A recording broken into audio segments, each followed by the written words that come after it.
नमः सिद्धिभ्यः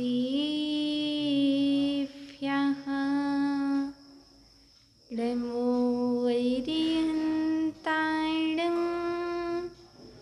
नमो सिद्धाणं नमो वैरियाणं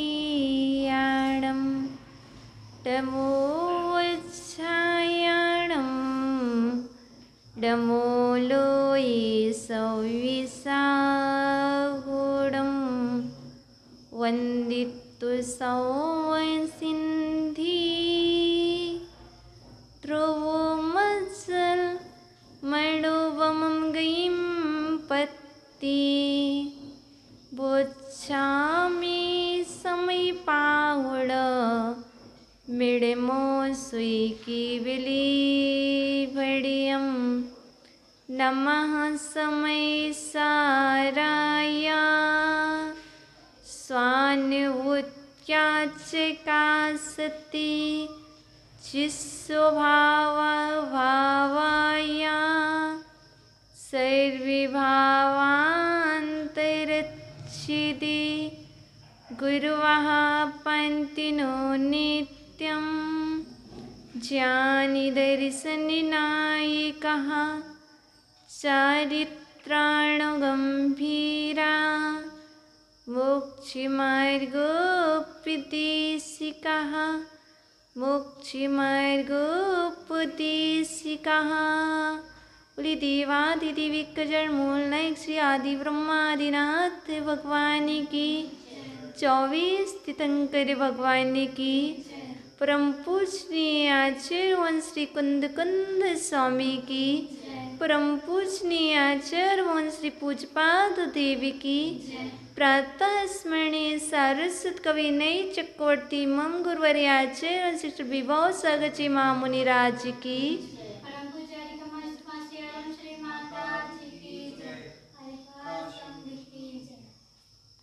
आत्मन ही शिलींद्रवाणी आगुवाणी तीर्थंकरवाणी स्याद्वादवाणी गुरुवाणी त्वमेव जयतो त्वमेव जयतो त्वमेव मम कंठ आगच्छतु आगच्छतु आगच्छतु। प्रिय आत्मन, जीव अनंत है और यह जीव द्रव अनादि से। हम जो विषय प्रस्तुत कर रहे हैं वह जीव द्रव्य के लिए है, जीव का कल्याण करने के लिए है, जीव के उत्कर्ष के लिए। आचार्य भगवान कहते हैं जीवो अनादिर्णो, जीव अनादि से है और अनंत काल तक रहेगा, शाश्वत है, सदा रहने वाला है। लेकिन आचार्य भगवान ने यह नहीं कहा है, 200 अनादिर्णो नहीं कहा है, दोष को अनादि निधन नहीं बतलाया। जो जीव है वह अनादि से है और अनंत काल तक रहने वाला है। इससे सिद्ध हो रहा है कि हमारे पास जो दोष हैं वह सदा से नहीं है और सदा काल तक रहने वाले भी नहीं हैं। हमने दोषों को अपना मान रखा है, इसलिए दोष हमसे जुदा नहीं हो रहे। भैया एक बात ध्यान रखना, जिसका आदर करते हैं, जिसका सम्मान करते हैं, जिसकी पूजा करते हैं वह मेरे पास होता है। यदि दोस्त आपके पास हैं तो कैसे रुके वो? दोस्तों को ठहरने के लिए दोस्तों की आवास व्यवस्था किसने की? योग और कसाय, मन वचन काय के द्वारा योग और कसाय की परिस्पंदन से क्या होता है? कर्म बंध को प्राप्त होते हैं। आचार्यवन ने कहा है काय वांग मनः कर्म योगः। तो जो कर्म बंध होते हैं वह किससे होते हैं? योग और कसाय से। योगों का चंचल होना, मन योग वचन योग काय योग, इनकी चंचलता से क्या होता है? कर्म आते हैं, बंधते नहीं हैं। योग निमंत्रण देता है, न्योता देता है। जैसे अपन किसी से कह देते भैया जाओ सबके लिए बोल कर के आओ, वो निमंत्रण देता है। तो योग का कार्य है कर्मों को निमंत्रण देना, बुलाना। भैया कल हमारे यहाँ पर प्रोग्राम है, आप आना। किसने? योग ने बुलाया। जैसे दीदी ने कहा भैया हमारी दीक्षा होगी तो आप अवश्य आना। ये निमंत्रण किसने दिया? योग ने दिया। अब निमंत्रण दिया है, यदि आ गया कोई तो उसकी रुकने की व्यवस्था है कि नहीं? आवास की व्यवस्था आपने करके रखी कि नहीं? निमंत्रण तो दे दिया भैया, तो पहले ये भी देख लो आवास व्यवस्था है कि नहीं। निमंत्रण देने के पूर्व क्या करते हैं? आवास व्यवस्था अच्छी रखते हैं। यदि आवास व्यवस्था नहीं होगी तो क्या कहेंगे? क्यों बुलाया था?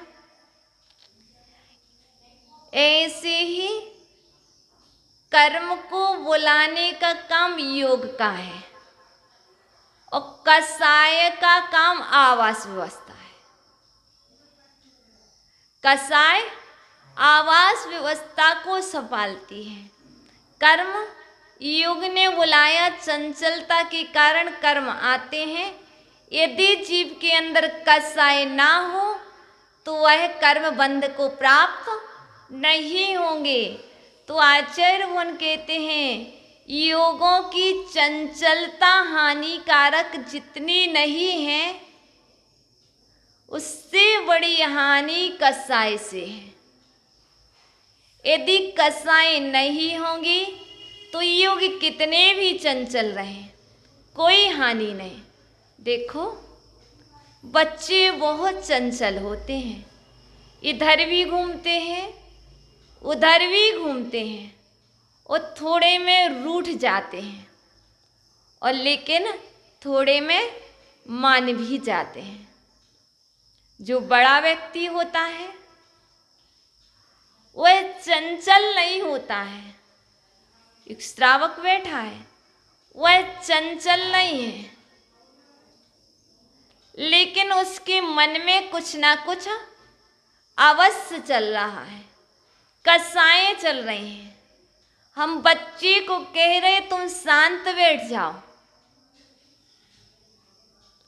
हम बाहर में जिसको देख रहे उससे कह रहे तुम स्थिर हो जाओ, लेकिन हम अंदर में जो कसाएं करके चल रहे हैं, जो घुन रहे हैं, आचार्य उन कहते उससे शांत हो जाओ।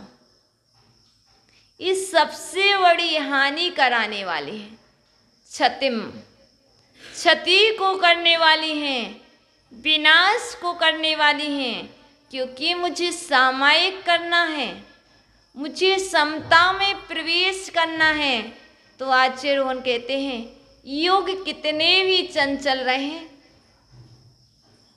लेकिन तुम कसायों को मत करो। कसायों का काम क्या है? ठहराना। योग ने कर्म को बुलाया और कसाय करके जीव ने कर्म को बांध लिया। जब कर्म बंध जाते हैं, कितने काल के लिए बंधे?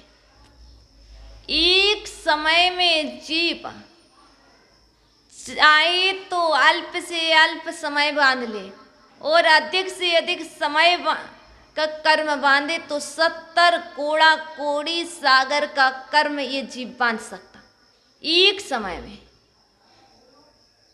इसलिए जो कसाय है वो आपको चाहे तो 70 कोड़ा कोड़ी सागर तक एक स्थान पर रोक सकते हैं।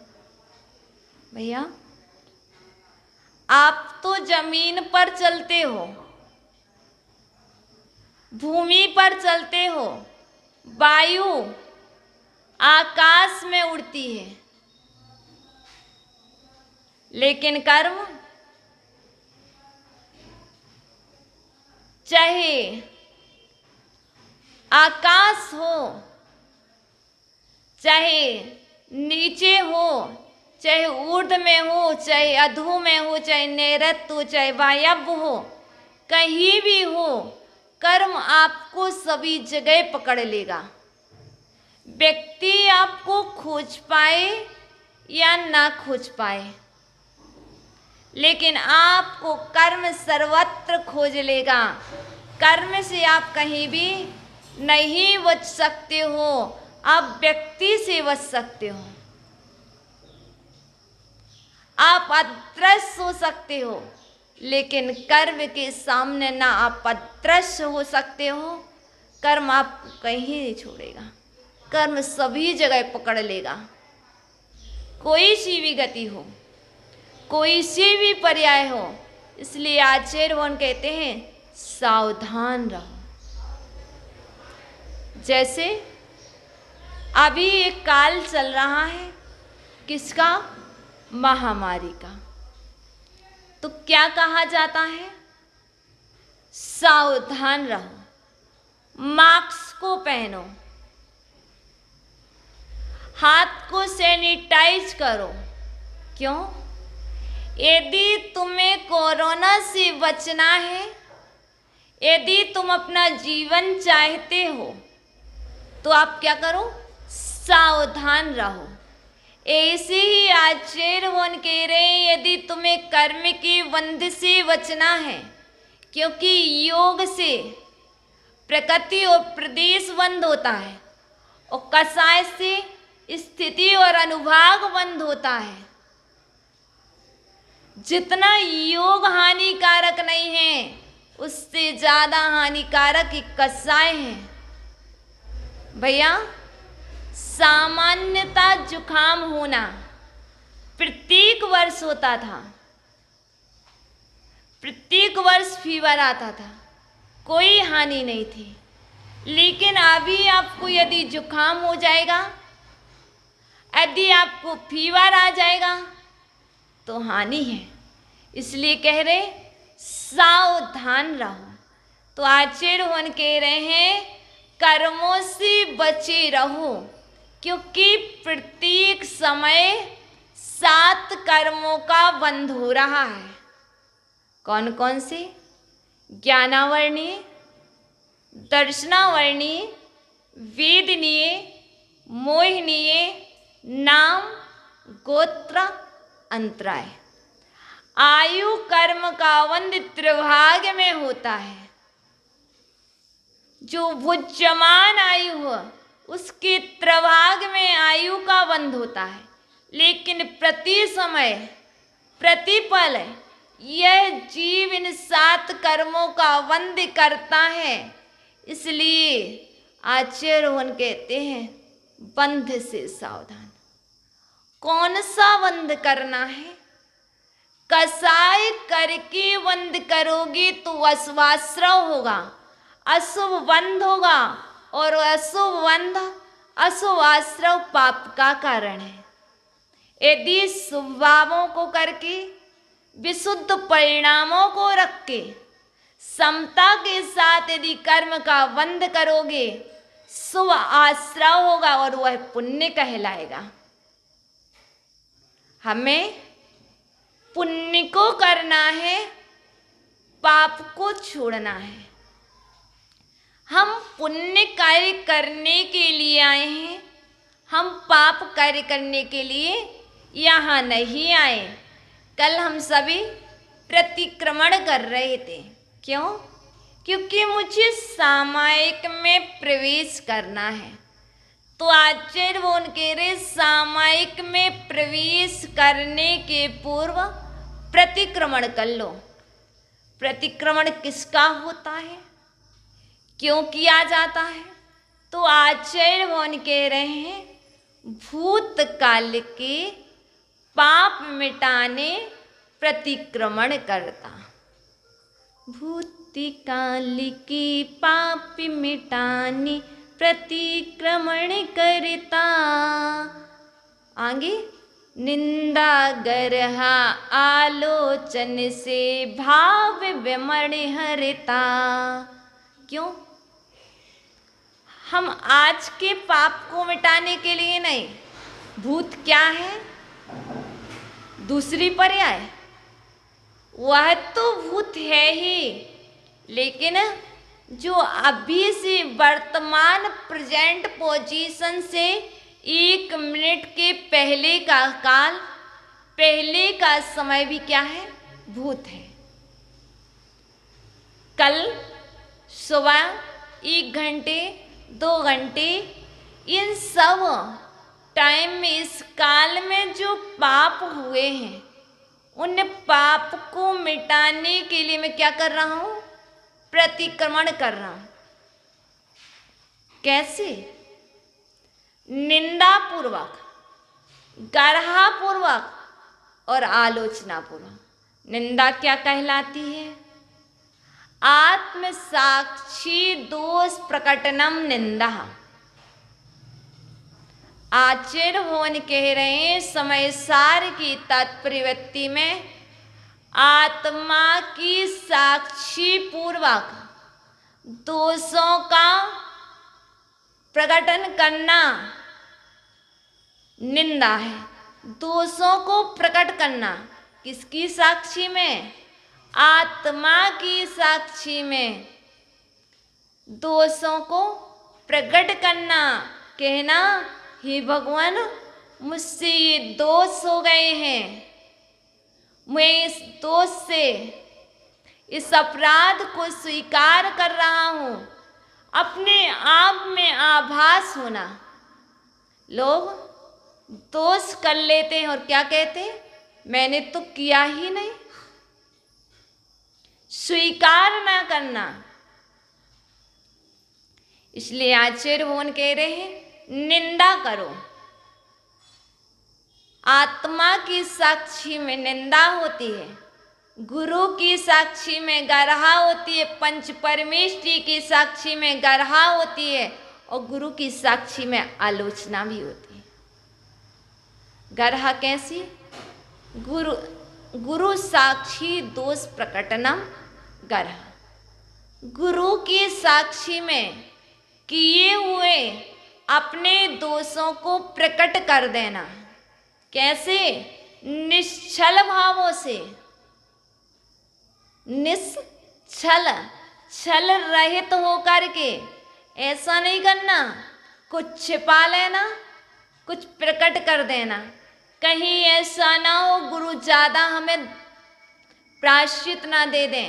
यदि तुम्हारे अंदर में भाव विशुद्धि जागी है कि मुझे दोष से मुक्त होना है, मैंने जो अपराध किया है उस अपराध से मुक्त होने के लिए मैं निंदा कर रहा हूं। मैंने प्रतिक्रमण किया। प्रतिक्रमण करने से सर्वथा दोष मुक्त नहीं हो पाते हैं। इसलिए गुरु साक्षी में जाकर के क्या करते हैं? निंदा करते हैं, गरहा करते हैं, आलोचना करते हैं। प्रतिक्रमण तो किया था कि प्रतिक्रमण से भाव विशुद्धि हो जाए, फिर भी कब कब के दोषों की निंदा गरहा आलोचना करते हो? दैविशिक, रात्रिक, ईर्यापतिक, वार्षिक, चातुर्मासिक, संवत्सरिक, इस तरह से दिन में रात में ईर्यापत आहार करने गए, आहार से आते समय वापस में, और इसके बाद वार्षिक, चातुर्मासिक, संवत्सरिक इत्यादि जो हैं, जो भी आपकी दोष हैं, इन दोषों को गुरु की साक्षी में निश्चल भाव से और निश्चल भाव से, निश्चल होकर के, दृढ़ होकर के क्या करो? हे गुरुदेव, आज मेरे परिणामों में विशुद्धि जागी है, उस विशुद्धि के पूर्वक मैं आज आपके श्री चरणों में आकर के निंदा करना चाहता हूँ, किए हुए अपराध की गरहा करना चाहता हूँ, और आलोचना करके मैं दोष से मुक्त होना चाहता हूँ। आचार्य भगवान कहते हैं, जैसे कोई रोगी व्यक्ति है, रोग से ग्रसित है, पीड़ित है, वह क्या करता है? वैद्य के पास जाता है, डॉक्टर के पास जाता है, तो क्या करता है? वह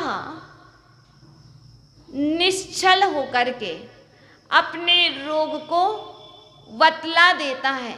यदि वह रोग को ना बतलाए तो क्या वह वैद्य उसके रोग को दूर कर सकते हैं? नहीं कर सकते हैं। यदि तुम डॉक्टर को अपना रोग बतलाओगे तो औषधि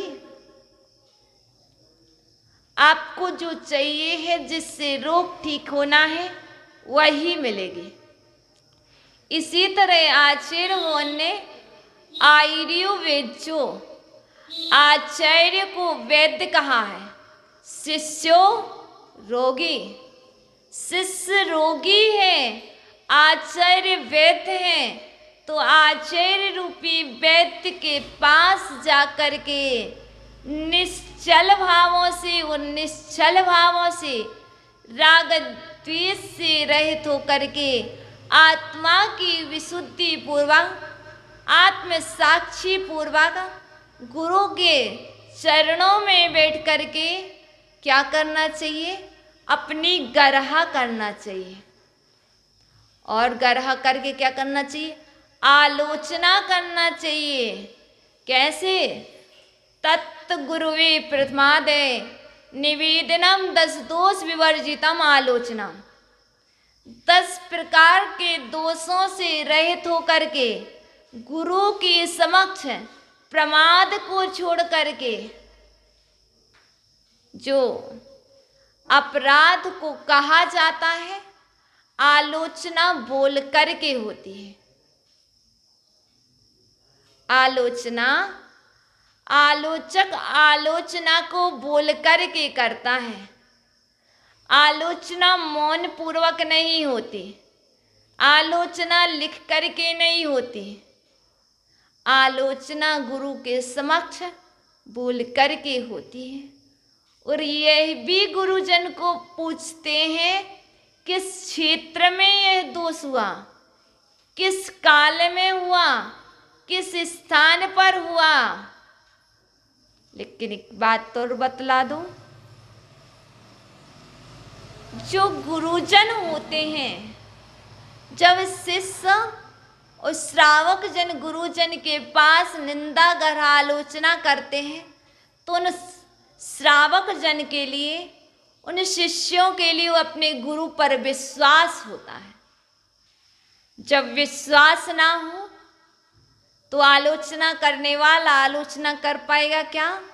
नहीं कर पाएगा। तो आचार्य वन कहते हैं, जो आचार्य भगवंत होते हैं, जो पंचाचार के प्रपालक होते हैं, 36 मूल गुणों के धारी होते हैं, वह कैसे होते हैं? जैसे आपने तवा देखा तवा गरम है और गरम तवे पर यदि आप पानी डालोगे तो क्या हो जाएगा? सूख जाएगा। ऐसे ही शिष्य जन श्रावक गण गुरु साक्षी में, गुरु के चरणों में अपने दोषों को बोलते जाते हैं और गुरु अपरिश्रावी गुण की धारक होते हैं, तो वह कैसे सूखते जाते हैं? जैसा तवा पर डाला, गरम तवे पर डाला हुआ पानी तवा सोख लेता है, ऐसे ही गुरुजन चाहे शिष्यों के दोष हों, चाहे श्रावक गण के दोष हों, वह गरम तवे की तरह सूखते जाते हैं। ऐसा नहीं करते कि आपने कह दिया तो कोई दूसरे को बतला दे, नहीं। जैसे किसी व्यक्ति ने घी पिया,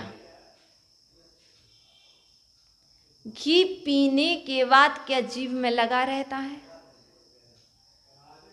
कितना भी घी ले लो, कितना भी घी पी लो, लेकिन जीभ पर नहीं लगा रहता है। इसी तरह गुरुजन के अंदर फिर वह खटास नहीं लगती, वो दोष नहीं लगा रहता कि शिष्य ने ऐसा किया। उनका कार्य है दोषों को सुनना और दोषों को सुन करके प्रायश्चित दे करके शिष्य और श्रावक जन को शुद्ध करना। जैसे वेद का कार्य है मंत्र के द्वारा, औषधि के द्वारा विष को दूर करना, ऐसे ही आचार्य भगवंतों का कार्य है दोष रूपी विष को,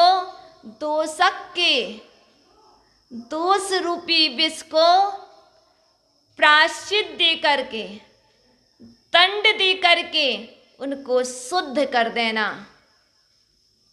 इसलिए अपने जो भी दोष हैं, इसीलिए कहा गया है जीवन में एक गुरु अनिवार्य है।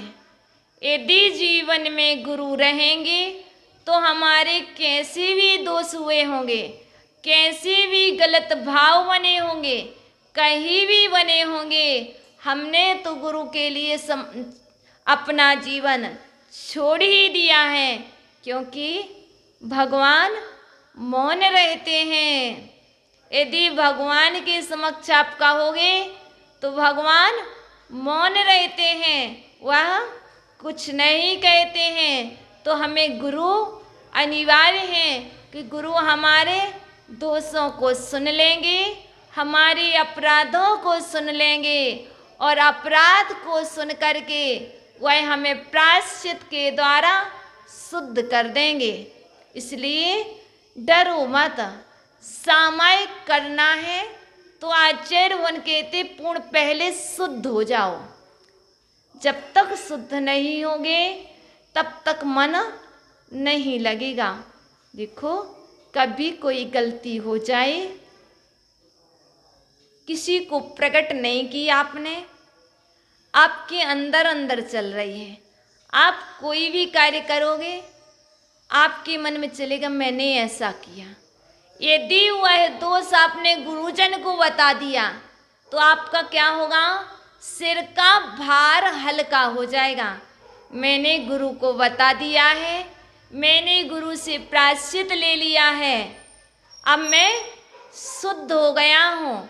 तो आचार्य वन कहते हैं सामायिक में प्रवेश पा रहे हो। तो सामायिक में प्रवेश की पूर्व ये भूमिका है कि निंदा करो, गरहा करो, आलोचना करो और आलोचना के साथ साथ अपने को शुद्ध करो। जब मन शुद्ध हो जाएगा तो क्या होगा? सामायिक में मन लगेगा। जब तक मुँह का स्वाद कड़वा होता है तब तक भोजन का स्वाद नहीं आता है। जब जैसे ही मुँह का स्वाद, मुँह का टेस्ट अच्छा होता है, इस जिह्वा इंद्रिय का टेस्ट अच्छा होता है तो भोजन का स्वाद भी आता है। इसी तरह आचार्य भगवान कह रहे हैं, जब मन निर्विकल्प हो जाएगा, जब दोष रहित हो जाएगा, ये मुख में जो कड़वाहट है दोष की वह निकल जाएगी तो मन बहुत अच्छे से लगेगा। कैसे लगेगा? अच्छे से जान पाओगे कि यह क्या वस्तु है, ये कौन सी वस्तु है। जब मुँह कड़वा होता है तो ये समझ नहीं आता कि इस वस्तु का टेस्ट बिगड़ा है, ये मूल में है क्या। इसी तरह आचार्य भगवान कहते, आप आत्मा की पहचान करने चले हो, आत्मा को देखने के लिए आए हो, आत्मा को जानने के लिए आगे बढ़े हो। कब जान पाओगे? जब उन दोषों से दूर हो जाओगे। तो आचार्य भगवान कह रहे, हे प्रभु, मैंने मन शुद्धि अतिक्रम भी किया। किसमें? मैंने कुछ चारित्र लिया था भैया। ये तो जो दोष हुए उन दोषों की निंदा कर ली, गरहा कर ली, आलोचना कर ली। आगे कह रहे, अतिक्रमम यद विमतिर व्यतिक्रमम, अर्थात मैंने जो ग्रहण चारित्र किया था, जो मैंने नियम लिए थे, उस नियम का पालन मैं अच्छी तरह से नहीं कर पाया। और जब नियम का पालन नहीं हुआ तो क्या हुआ? अतिक्रम भी हुआ, व्यतिक्रम भी हुआ, अतिचार भी हुआ और अनाचार भी हो गया। तो भगवान से कह रहे, हे भगवान, मेरे द्वारा ग्रहण किए हुए चारित्र के पालन में जो अतिक्रम लगा हो, व्यतिक्रम लगा हो, अतिचार लगा हो, अनाचार लगा हो, उसकी शुद्धि के लिए मैं क्या कर रहा हूँ? प्रतिक्रमणम करोमि, मैं प्रतिक्रमण कर रहा हूँ। प्रतिक्रमण तो ग्रहण किए चारित्र में जो दोष लगते हैं उसकी शुद्धि के लिए किया गया है। तो कैसा अतिक्रम क्या होता है? मना शुद्धि विधि क्षतिम अतिक्रमम, मन की शुद्धि की हानि होना अतिक्रम है। कैसे मन की शुद्धि की हानि? जैसे किसी व्यक्ति ने नियम लिया कि हम रात्रि भोजन नहीं करेंगे, चारित्र ग्रहण किया। चारित्र ग्रहण करने के बाद उसके मन में आ गया कि मुझे भूख लगी है, अतिक्रम हुआ ना, लेकिन ग्रहण नहीं किया, अतिक्रम हुआ। अतिक्रम से 25% पाप। भैया, अब एक व्यक्ति था परिवार में, कहने लगे, भैया मन में तो आ ही गया है, पाप तो लग ही गया है, क्यों ना खा लो। भैया, क्या मन में तो आ ही गया है, पाप तो लग ही गया है, क्यों ना आप कर ही क्यों ना लो। उसे क्या कहते हैं? व्यतिक्रम। कैसे?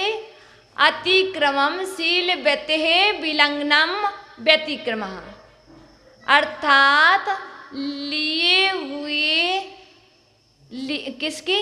लिए हुए नियमों की, अर्थात लिए हुए व्रतों की मर्यादा का उल्लंघन करना। व्रत के उल्लंघन की मर्यादा को व्यतिक्रमण कहते हैं। तो आपने जो व्रत लिए थे, भैया हमने तो 7 बजे तक से लिया था, नहीं अभी तो टाइम इत्यादि, तो उनका उल्लंघन करना व्यतिक्रम। व्यतिक्रम से कितना पाप होगा? 50%। इसके बाद आता है अतिचार। क्या? अतिचार किसे कहते हैं? विषयेषु वर्तनम अतिचार। विषयों में, इंद्रिय विषयों का सेवन करना, ये अतिचार हो गया। और आगे कह रहे हैं अनाचार। अति शक्तिताम अनाचार, अत्यधिक शक्ति के अनुसार उसमें ही लीन हो जाना, ये अनाचार।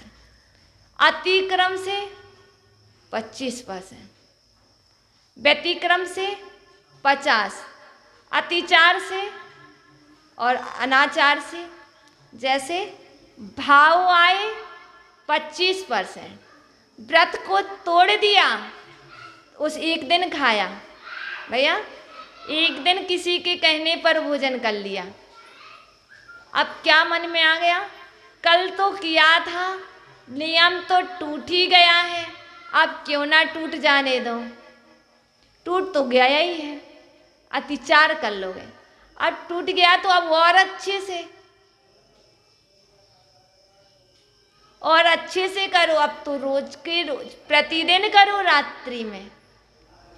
आचार्य भगवान कहते हैं नहीं,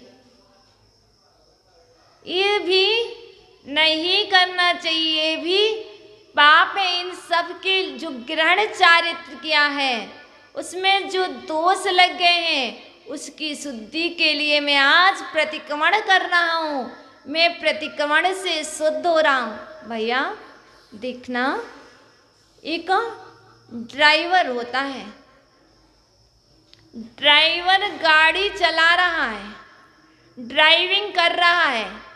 बताओ वह ड्राइवर गाड़ी के अनुरूप चल रहा है कि गाड़ी को अपने अनुरूप चला रहा है? कुशल ड्राइवर, कुशल चालक तो वही है जो गाड़ी को अपने अनुरूप चलाए, जो गाड़ी के अनुरूप चले, वह नहीं है। ऐसे ही तुम कर्म के अनुरूप चल रहे हो कि कर्मों को अपने अनुरूप चला रहे हो, है ना? क्योंकि पहचान करना, कर्म 3 तरह के होते हैं। 3 वाक्य बोलेंगे,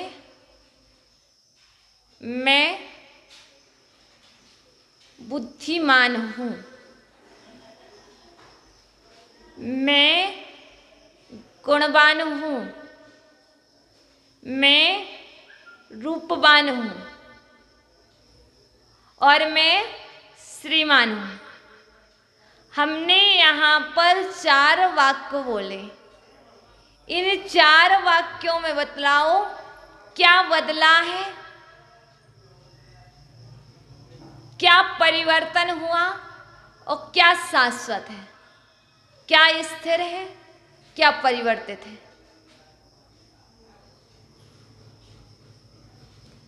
बुद्धिमान के स्थान पर श्रीमान आ गया, श्रीमान के स्थान पर गुणवान आ गया, गुणवान के स्थान पर रूपवान आ गया। बराबर? जैसे ये बुद्धिमान के स्थान पर श्रीमान आ रहा है, श्रीमान के स्थान पर गुणवान आ रहा है, गुणवान के स्थान पर रूपवान आ रहा है, यह है कर्म की स्थिति। आज कभी साता वेद नहीं आ रहा है, कभी असाता वेद नहीं आ रहा है, कभी यश नाम कर्म आ रहा है, कभी अपयश नाम कर्म आ रहा है। कर्म ऐसे बदलते हैं, लेकिन चारों सेंटेंस में मैं शब्द सदा एक सा रहा। मैं बुद्धिमान हूँ। जो मैं है वह मैं से तात्पर्य अहम, अहम से तात्पर्य जीव, आत्मा का वाचक है, समय का वाचक है। वह क्या कह रहा? जैसे मैं इस वाक्य में स्थिर हूं, सदा एक स्थान पर हूं, उसी तरह यह आत्मा सदा स्थिर रहने वाला है। यह वेद विज्ञान करा रहा है। कह रहा जैसे कर्म परिवर्तित होते रहते हैं, तो इसी तरह आप भी, आपकी आत्मा सदा एक सी रहेगी। सदा काल, तीनों काल में शाश्वत रहेगी। कभी आप रूपवान बनोगे कर्म के कारण, कभी आप गुणवान बनोगे, वह आप नहीं हो।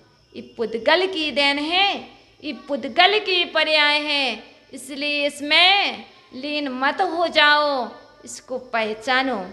आचार्यवन कहते हैं ज्ञानी जीव, सम्यक दृष्टि जीव कर्म के अनुरूप नहीं चलते हैं, कर्म को अपने अनुरूप चलाया करते हैं। देखो महावीर स्वामी कर्म के अनुरूप नहीं चले, पारसनाथ कर्म के अनुरूप नहीं चले। निमित्त तो हजारों मिलेंगे, लेकिन निमित्तों से प्रभावित नहीं होना, क्योंकि जो निमित्तों से प्रभावित हो जाता है वह अपनी आत्मा से प्रभावित नहीं हो पाता है। यदि आपको अपने आप से प्रभावित होना है, अपनी आत्मा से प्रभावित होना है, तो बाह्य निमित्तों से बचो। यदि अग्नि को बुझने से रोकना है, भैया दीपक जल रहा है, दीपक बुझ ना जाए तो क्या करते हैं? बाड़ी लगाते हैं, जाली लगाते हैं। किसकी? खेत में जानवर प्रवेश ना कर जाए, हमारे घर में रात्रि में कोई आ ना जाए, मंदिर में चोर प्रवेश ना कर जाए, तो क्या करते हैं? गेट लगाते हैं, लॉक लगाते हैं। आचार्य भगवान कह रहे हैं आपके अंदर में कोई बाहर से कोई चोर ना घुस जाए, बाहर के कोई डाकू आकर के आपके मन की हानि ना कर दें, आपके चित्त को हानि ना पहुंचाए। शरीर को हानि पहुंचाने वाले से जितना कष्ट नहीं है, जितना दुख नहीं है, यदि कोई चित्त को हानि पहुंचा दे। देखो सोच रहे थे मुनिराज, शालिनी मेरे शरीर का भक्षण कर रही है पर आत्मा को तो हानि नहीं पहुंचाई। मुनिराज सोच रहे हैं, विचार कर रहे, इसने मुझे अपशब्द तो ही कहे, मारा तो नहीं। ऐसे ही हम भी सोचें कि हम बाह्य निमित्तों से इतने सावधान कि मेरे मन शुद्धि की हानि नहीं होना चाहिए, मेरे चित्त शुद्धि की हानि नहीं होना चाहिए। तो क्या करो? बाड़ी लगा लो। कौन सी बाड़ी? कौन सी बाड़ी? समता की, धैर्य की बाड़ी लगा लो। जब आप बाड़ी लगा लोगे तो बाहर के जानवर, बाहर के चोर आपके मन में प्रवेश ना कर जाएं। यदि वो प्रवेश कर जाएंगे तो तुम्हारे मन शुद्धि की हानि हो जाएगी। यदि खेत में जानवर प्रवेश कर जाएंगे तो खेत की फसल नष्ट हो जाती है। उसी तरह हमारे अंदर में, हमारे मन मंदिर में कसाई रूपी चोर प्रवेश कर जाएं, हिंसा, झूठ आदि रूपी ये 5 पाप प्रवेश कर जाएं, तो मेरे मन की हानि हो जाएगी, मेरी समता की हानि हो जाएगी। जो अभी तक हमने बीज बोया था वह बीज भी नष्ट हो जाएगी। भैया किसान खेत में बीज डालता है तो पहले क्या करता है? जुताई करता है, सींचता भी है। आपने बहुत दिनों से अपने हृदय रूपी भूमि की जुताई की है, भूमि को उर्वरा बनाया है कि अब इसमें हम बीज डालेंगे तो फल भी अच्छे लगें। तो आचार्य वो कहते हैं अब सावधान रहो, सावधानी रखो, बाहर के निमित्तों से सावधान रहो।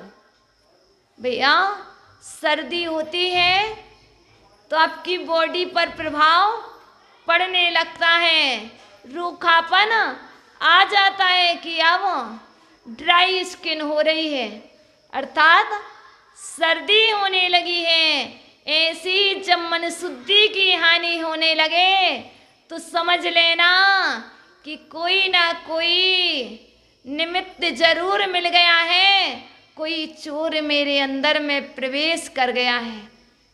भैया ड्राइवर हो, मालिक हो, स्वामी हो, जो ड्राइवर होता है यदि उसकी गाड़ी प्रमादवश अज्ञानतावश झपकी लगने से पटरी से नीचे उतर जाती है तो क्या कर लेता, वो संभाल लेता है। ऐसा नहीं सोचता अब तो गाड़ी पटरी से नीचे चली गई तो चले जाने दो, मेरे मन शुद्धि की हानि तो हो ही गई है, अब हो गई है तो हो जाने दो।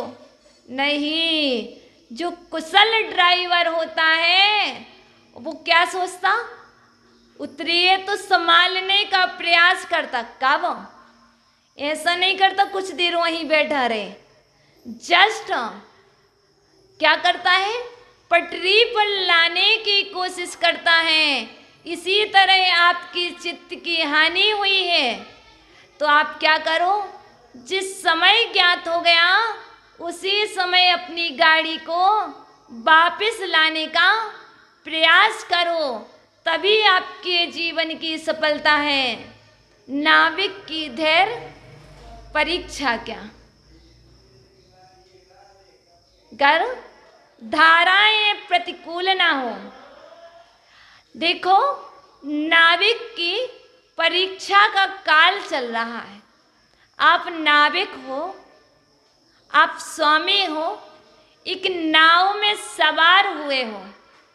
भैया नाव चलाना है तो खेवटिया तो चाहिए, पर खेवटिया कैसा होना चाहिए, कुशल होना चाहिए। ऐसा नहीं होना चाहिए कि वो लहरों के अनुरूप चलने लगे। भैया समुद्र में लहरें उठ रही हैं तो वो क्या सोच रहा है, खेवटिया सोच रहा जिस साइड लहरें जा रही हम उस साइड ही चलेंगे। नहीं, ऐसे ही कर्म कैसे भी आए, कर्म कहीं भी पकड़ें, लेकिन मुझे कर्मों को नहीं बांधना है, धैर्य रखना है, साहस रखना है, संबल रखना है। वह नाविक धैर्यशाली होता है, साहसी होता है, संबल को बंधाने वाला होता है। चिंता मत करो, वो कुशल होता है। और कैसे, वह अपनी नाव को बीच में मझार में नहीं छोड़ता, वह समुद्र से पार करने का, किनारे पर लाने का प्रयास करता है जैसे ड्राइवर। इसी तरह आप अपनी जीवन रूपी गाड़ी को किनारे पर चली गई है, रोड से नीचे उतर गई है, व्रतों से दूर हो गई है, तो पुनः चारित्र की हानि हुई है, तो उस चारित्र में पुनः स्थिर होने का प्रयास करो। ये मत कहो अब तो हो ही गया, नहीं, अब कभी नहीं पालन करेंगे, नियम तो टूट ही गया है, अब दोबारा नियम नहीं लेंगे। नियम भी लेना है, नियम का पालन भी करना है, उन नियम का पालन करके अपने जीवन को सफल बनाना है, तभी जाकर के कभी हम अपनी आत्मा में प्रवेश कर पाएंगे। यदि ऐसा नहीं करेंगे तो आत्मा में प्रवेश कभी नहीं हो सकता। इसलिए धैर्य रखो, साहस रखो, संबल रखो, क्योंकि स्वामी हो। स्वामी सेवक को अपने अनुरूप चलाता है। स्वामी सेवक के अनुरूप कभी नहीं चलता। ये शरीर सेवक है और आत्मा स्वामी है। ये शरीर बीच बीच में सोचेगा अब नहीं होता, अब नहीं, बहुत कुछ कहेगा, लेकिन उसके अनुरूप नहीं चलना है। मुझे तो स्वामी के अनुरूप चलना है, जिससे मेरी आत्मा का कल्याण हो और कल्याण करके अपने आत्म तत्व को प्राप्त करो, जिससे आपके मन की हानि ना हो, जिससे आपके वचनों की हानि ना हो, जिससे आपकी काया की भी हानि ना हो। काया को भी संभालना है, मन को भी संभालना है और वचनों को भी संभाल के रखना है। तभी साधना हो पाएगी, तभी समता का निर्माण हो पाएगा। ओम नमः।